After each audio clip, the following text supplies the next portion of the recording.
কখনো কখনো কেউ কেউ জানে ক্ষণিক মমতার স্পর্শ, ক্ষণিক নরম গলার আদুরে ডাক, একটু গভীর চোখের দৃষ্টি, কিংবা শক্ত করে বুকের ভেতর জড়িয়ে ধরা।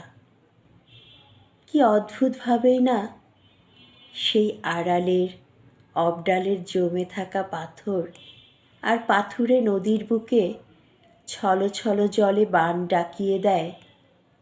কি অদ্ভুত!